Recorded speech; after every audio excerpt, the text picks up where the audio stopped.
Hello. Hey there, Ben. Just getting our pin set up real quick. It's the hardest part of the Instagram Live experience. I think I got it. I have every confidence in you.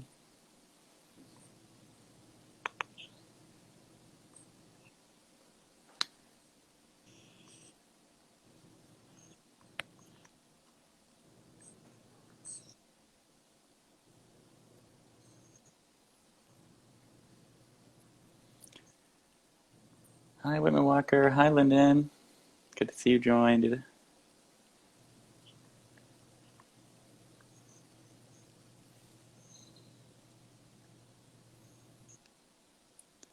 So nice to see everyone here. We're going to get started in just a minute.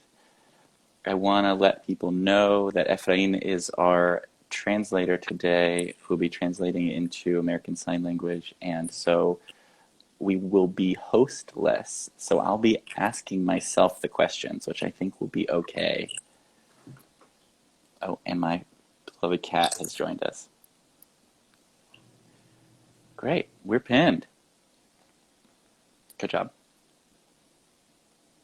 Oh wait, is it not pinned yet? There we go. Yeah, I got it. Brilliant. Baby girl, go. Okay.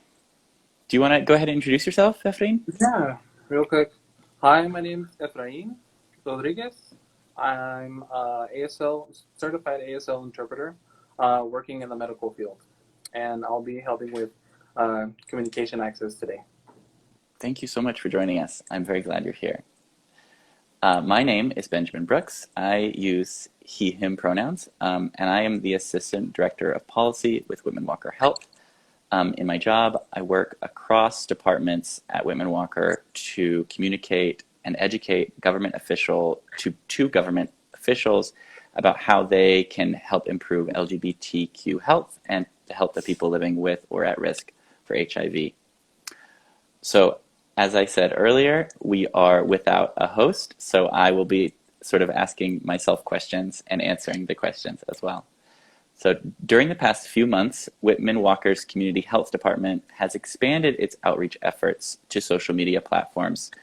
We are covering a lot of topics about HIV and STI sexual health, access to healthcare, the social determinants of health, and general public health interventions. We are doing a series of sessions on the current pandemic, coronavirus, and the ways to manage your sexual, personal, and mental health. The community health team is here to help, so please reach out to us. And thank you for coming today. Our conversation is an update on recent news in LGBTQ rights. So ask questions in the comments. I'll be keeping an eye on them to see if we can get them answered as we move forward. Before we start, I want to check on some terms. We need to define our terms today because we're talking about law, and the words really matter when you talk about law. So we're defining sexual orientation and gender identity.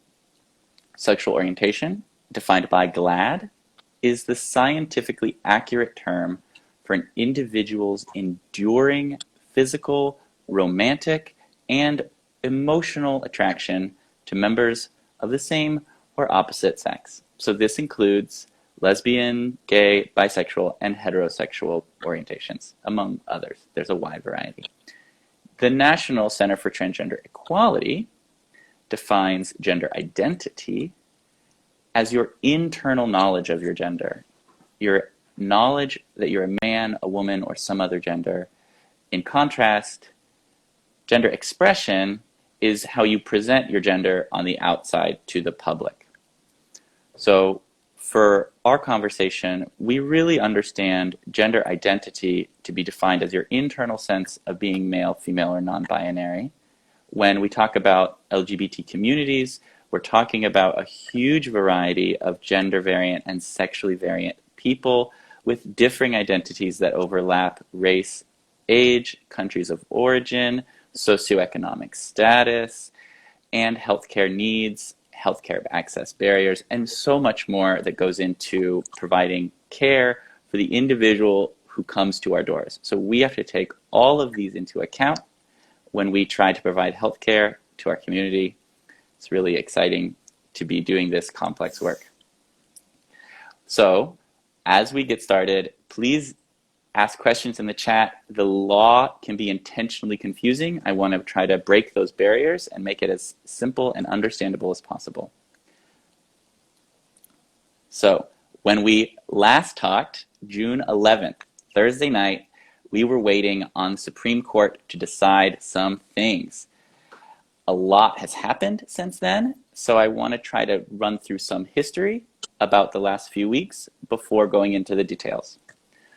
So on Friday, the day after we talked, the Health and Human Services Administration of the federal government, HHS, released a new rule attempting to roll back protections for LGBTQ people in the healthcare rights law of the Affordable Care Act.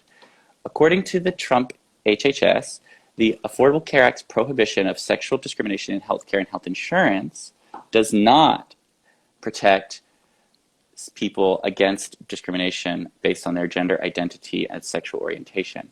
Now, this is scary, but there's more to come, so don't worry about it yet, because on Monday, the next business day after Friday, really 3 days later, the Supreme Court released their decision that Title VII of the Civil Rights Act, which prohibits employment discrimination on the basis of sex, also prohibits employment discrimination based on sexual orientation and gender identity.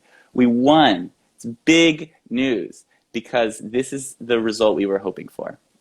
So a week after that, 1 week later, on Monday, June 22nd, Whitman-Walker filed a lawsuit challenging the new HHS rule and defending the rights of LGBTQ people to access healthcare free from discrimination.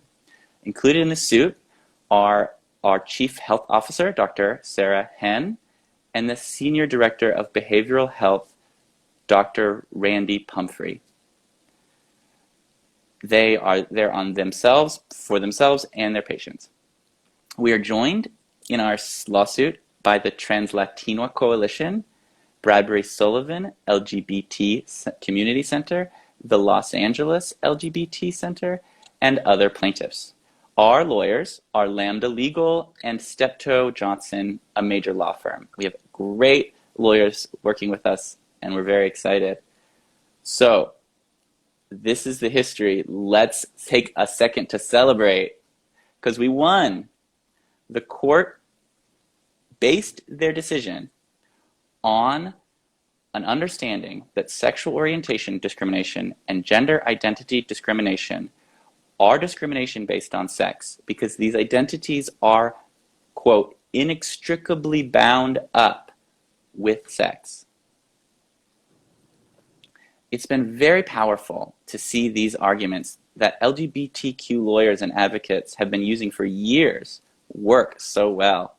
This is a sweeping ruling that will help millions of LGBTQ people and helps to spread an expansive understanding of sex throughout all of the federal government's civil rights laws. Okay, so that was the Supreme Court. Let's talk about what happened at HHS with the new rule. We want to talk about what the new rule means for LGBTQ people and what it means that Whitman-Walker is suing.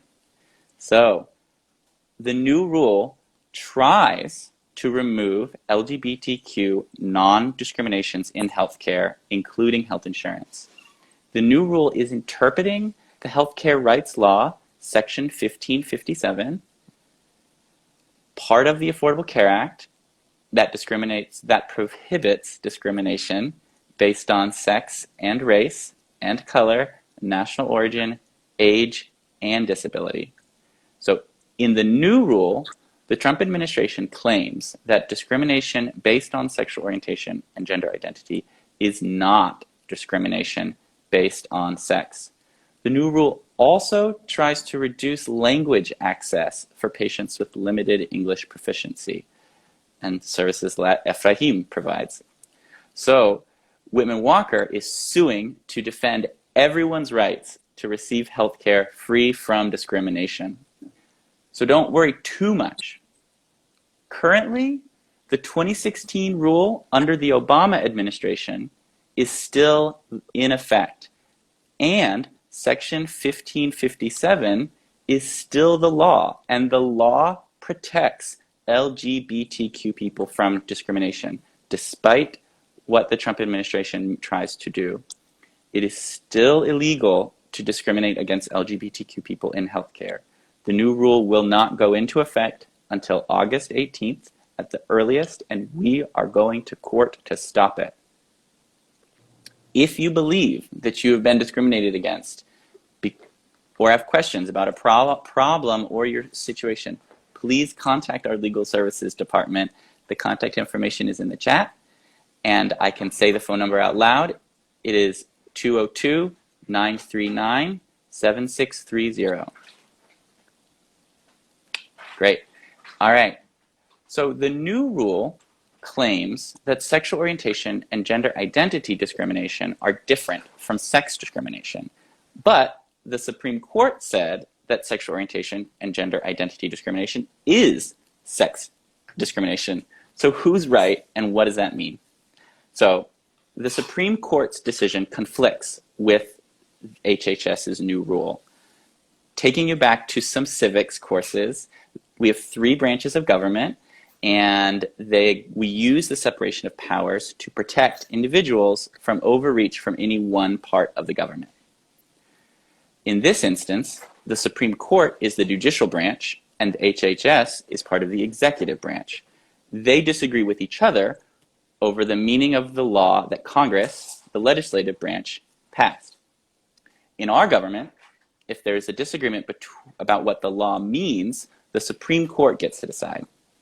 So the Supreme Court's decision that sexual orientation and gender identity discrimination are types of sex discrimination, that's the winning or controlling decision. They get to decide.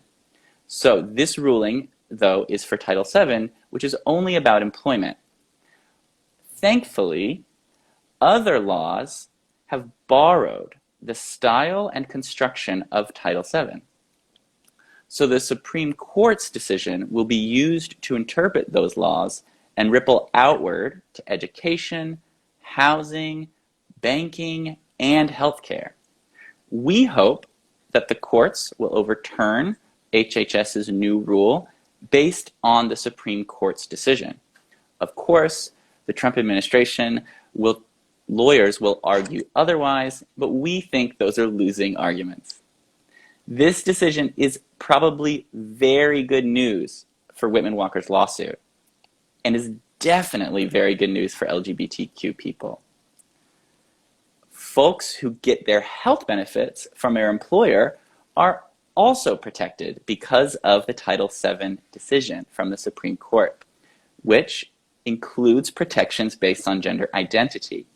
So people who have health insurance through their employer are now in an even better position when it comes to legal protections. This includes people working in the private sector, this includes federal employees, and it includes Maryland, DC, and Virginia state employees as well. Okay, so this is the new situation for the law. How do we protect ourselves from discrimination right now? So first, if you are worried that you've been discriminated against, please contact our legal services department. The contact information is in the chat. Your healthcare rights have not changed. Your insurance company and your doctor are not supposed to discriminate against you. Washington, DC, Maryland, and Virginia have state-level non-discrimination protections on top of the federal protections. So we are extra protected. You can check if you don't live in those 3 states. We'll put a resource in the chat for you to check what the laws are in your state.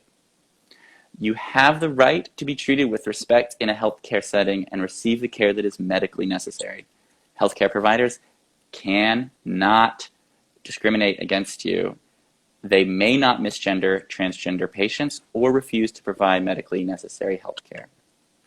If your insurance coverage refuses to cover your gender-affirming care, please contact our legal services department for intake. We have your back, and we're here to help. Keep in mind that insurance appeals have strict deadlines, so reach out as soon as you can if this is a problem that you receive. All right, we will continue to advocate that transgender, lesbian, gay, and bisexual people have the right to access healthcare free from discrimination. Okay, so I want to, 2 more sections, we're almost done. The Supreme Court's decision creates federal workplace protections for LGBTQ people everywhere in the United States. The decision is effective immediately. The decision extends to all workplace policies. So it means including your pay and your benefits. Employers are prohibited from discriminating against LGBTQ people in providing health insurance, in providing family leave, in providing promotions, in firing you, in just any area you can think of. So advocates are excited to apply the decision to other areas of life where other laws prohibit discrimination on the basis of sex, like education, housing, and healthcare. So lastly, I just want to leave you with the message that Whitman-Walker remains committed to providing affirming, high-quality healthcare for everyone and for working toward a truly inclusive society that provides the opportunity for everyone to thrive regardless of your gender identity, your sexual orientation, your race, your immigration status, or other protected statuses. At Whitman-Walker, our healthcare providers, lawyers, policy advocates, educators, and researchers will continue to fight for equality and equity. Be sure to follow us on Instagram, Facebook, and Twitter. We're at Whitman-Walker for the most up-to-date information and more content. Tune in soon to hear our youth team at Real Talk DC. And that's it. I'll see you soon. Thanks so much for joining us. Let me check the chat if there are any questions, and then we'll make sure. We'll see. Thank you, Christina. Hello, Rama. Good to see you. Okay, I don't see any questions, just a lot of love. Thank you so much to everybody that joined, and we will see you tomorrow. This same conversation is in Spanish tomorrow at noon. Okay, signing off. Bye, Efrain. Really good to see you. Take care, Ben.